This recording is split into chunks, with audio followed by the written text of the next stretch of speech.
Welcome back මයි YouTube channel.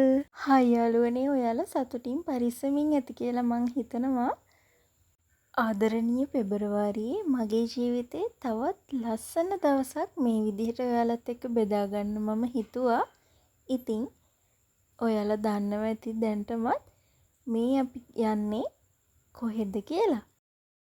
Sabaragamuwa පළාතේ ජීවත් වෙන කිසිම කෙනෙක් මේ තැනට ගිහිල්ලා නැහැ කියලා නම් මං හිතන්නේ නැහැ.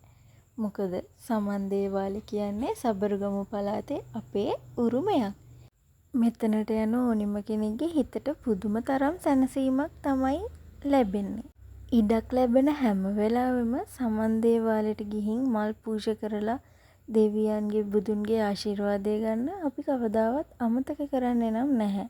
අපි අපේ ජීවිතවල වැදගත් දෙයකට මුල පුරන්න කලින් ආශිර්වාද ගන්න යන සමන් දෙවියන්ගේ.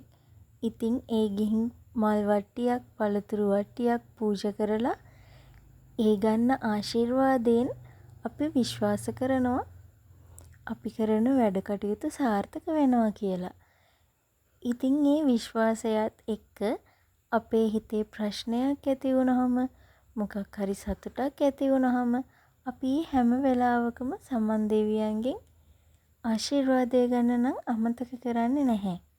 මේ තියෙන්නේත් මං මගේ අයියත් එක්ක ඒ වගේ සමන් දෙවියන්ගෙන් ආශිර්වාද ගන්න ගිය දවසක්. උදේ 6ට විතර දේවාලයට ආපු අපිට කාලය ගත වුණා දැනුනේවත් නැහැ. උදෑසන බුද්ධ පූජාවට සමන් දේව පූජාවට සහභාගී වෙන්නත් අපිට අවස්ථාව ලැබුණා. ඒ හැම දෙයකින්ම හිතට පුදුම සැනසීමක් ලැබෙනවා. ඒ සැනසීම කොයි වගේද කියලා විස්තර කරන්න තේරෙන්නේත් නැහැ. සමන් දෙවියන්ගෙන් ආශිර්වාද අරගෙන අපි හැමදාම බෝධිය ළඟට ඇවිත් මේ විදිහට මල්, පහන්, පැන්, සුවඳ දුම් පූජා කරලා බෝධි පූජාවකුත් තියන්න අමතක කරන්නේ නැහැ. පරිසරයෙන් ඇහෙන ශබ්ද, කුරුල්ලන්ගේ ගීත, ඒ වගේමයි දාලා තියෙන පිරිත්, ඒ හැම දෙයින්ම සිතට සැනසීමක් දෙනවා. මේ බලන්නකො කවුද ඉන්නේ කියලා. අපි යනකොට හිටියේ නැති මේ කණ්ඩුල ඔන්න අපි ගිහින් එනකොට ඉන්නවා. එයා දේවාලයට එන හැමෝමම හරි ආදරයෙන් පිළිගන්නවා. ඒ වගේමයි ළඟටත් කතා කරනවා. දේවාලින් එළියට ඇවිත් සුන්දර පරිසරයේ විඳින ගමන් පුංචි පුංචි වීඩියෝස් අරගන්නත් අපි අමතක කරේ නැහැ.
මේ විදිහට ආදරණීය පෙබරවාරියේ තවත් එක ලස්සන දවසක් ගත වෙලා ගියා.